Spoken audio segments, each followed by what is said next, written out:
Hello दोस्तों, मैं हूं दिनेश की वोरा। न्यूज़ टाइम में आपका स्वागत है। नेपाल के बारे में एक और मेरे पास कुछ मेल्स आए हैं नेपाल के हमारे भाई बहनों के, जिसमें कहा गया कि आपने एक एपिसोड किया था एजुकेशन के ऊपर, तो उसमें नेपाल के ऊपर आपने इतना जोर नहीं दिया था।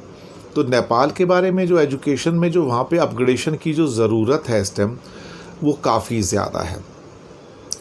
नेपाल में त्रिभुवन यूनिवर्सिटी है, काठमांडू यूनिवर्सिटी है, पोखरा यूनिवर्सिटी है, कुछ और यूनिवर्सिटीज़ हैं, लेकिन उनकी वहाँ पर जो वर्ल्ड रैंकिंग है वो बहुत नीचे है।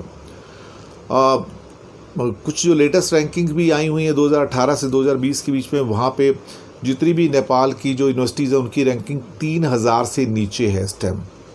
3000 से और 5500 6000 के बीच में उनकी रैंकिंग्स आती हैं, जो काफ़ी ही नीचे हैं देखा जाए तो।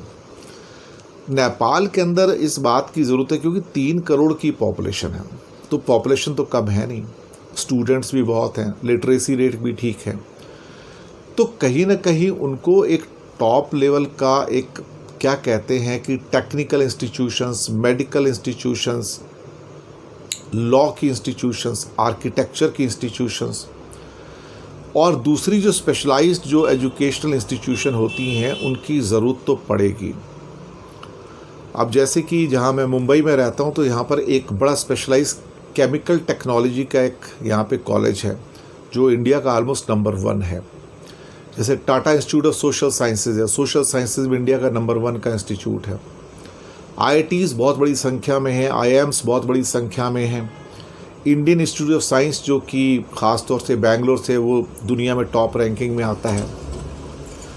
कहीं ना कहीं सुपर स्पेशलाइजेशन की ज़रूरत हो, और मैंने इसका जोर बांग्लादेश के लिए भी दिया था कि इंडिया के कुछ कॉलेजेस हैं जो 200-250 के रैंक से स्टार्ट होते हैं और 500 के बीच में कुछ काफ़ी इंस्टीट्यूशंस इंडिया की आ जाती हैं, पर बाकी जो बांग्लादेश में है या पाकिस्तान में है, नेपाल में जो एजुकेशनल इंस्टीट्यूशंस की कंडीशंस अच्छी नहीं हैं। ज़रूरी ये होगा यहाँ पे कि कहीं ना कहीं आपको एक वर्ल्ड क्लास इंस्टीट्यूशन की अगर स्थापना करनी है तो वो फिर अभी से करनी पड़ेगी, क्योंकि अभी आप करेंगे तो उसके रिज़ल्ट 10 साल बाद आएंगे, 15 साल बाद आएंगे, 20 साल के बाद आएंगे। इंफ्रास्ट्रक्चर भी चाहिए होगा, साथ में फैकल्टीज़ भी ऐसे चाहिए होंगे। मैं खुद फैकल्टी हूँ मैनेजमेंट का, तो मैं बजानता हूँ इस बात की इम्पोर्टेंस कितनी है।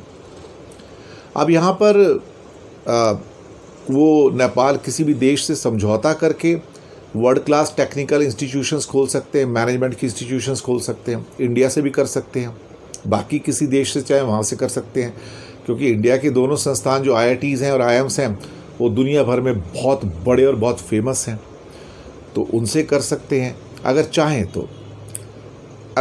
तो किसी और जगह की, सिंगापुर की कोई यूनिवर्सिटीज़ हैं, ऑस्ट्रेलिया की हैं, अमेरिका की हैं, वहाँ समझौता कर सकते हैं और अपने एक अच्छा बेहतरीन एक इंस्टीट्यूट तो कम से कम खोल ही सकते हैं मैनेजमेंट का, और टेक्निकल एजुकेशन 2 खोल सकते हैं, 3 खोल सकते हैं, जो वर्ल्ड क्लास हो, जिसमें वर्ल्ड क्लास का मतलब इंफ्रास्ट्रक्चर भी वर्ल्ड क्लास हो और फैकल्टीज़ भी वर्ल्ड क्लास हो, सिलेबस भी वर्ल्ड क्लास हो, और उसके जो एक तरह से जो नॉर्म्स होते हैं एक इंस्टीट्यूशन को टॉप पे लाने के लिए, उसको भी फॉलो करें। तो ये हालात हैं। तो मेरा मतलब ये है कि बहुत सारे क्षेत्रों में नेपाल को कहीं ना कहीं शिक्षा के क्षेत्र में बहुत ज़्यादा जोर देना पड़ेगा, फंडिंग एक्स्ट्रा करनी पड़ेगी, क्योंकि ये सारा मसला सैकड़ों करोड़ का नहीं है, हज़ारों करोड़ का है। एक आईआईटी खोलने में 1000 करोड़ से ऊपर चला जाता है, एक आईआईएम खोलने में 1000 करोड़ से ऊपर जाता है। जब आप वर्ल्ड क्लास इंस्टीट्यूशंस खोलेंगे तो फिर आपके खर्चे भी वैसे होंगे, फिर आपको मेंटेनेंस के लिए भी उनका बहुत बड़ा खर्चा होता है। पर वर्ल्ड क्लास इंस्टीट्यूशन खुलती है तो कंट्रीज़ का नाम फेमस होता है। आज सिंगापुर छोटा सा सिटी का कंट्री है, पर अल्टीमेटली उसके पास वर्ल्ड क्लास एजुकेशनल इंस्टीट्यूशंस हैं। तो ये कोशिश हमेशा करनी चाहिए, क्योंकि एजुकेशन से ही साउथ एशिया ऊपर उठ सकता है, एजुकेशन से ही इंडिया ऊपर आया है जितना भी अब तक आया है। तो ये सब चीज़ें वहाँ भी करने की ज़रूरत है। जो टॉप क्लास एजुकेशनल जो एक सेटअप है वो ज़रूरी है, जो अभी तक वहाँ पे नॉन एग्जिस्टेंट है। तो हमें उम्मीद है कि आने वाले सालों में नेपाल में कुछ पॉलिसी चेंजेस आएंगे, एजुकेशनल पॉलिसी जैसे इंडिया के अंदर भी अभी चेंज हुई है, तो कुछ उसमें बड़े चेंजेस आएंगे, और जिनकी वजह से कहीं ना कहीं नेपाल के जो हायर एजुकेशन स्ट्रक्चर है उसके अंदर एक क्वालिटेटिव चेंज आएंगे। शुक्रिया आपका हमारे साथ बने रहने के लिए। सब्सक्राइब करना मत भूलिएगा।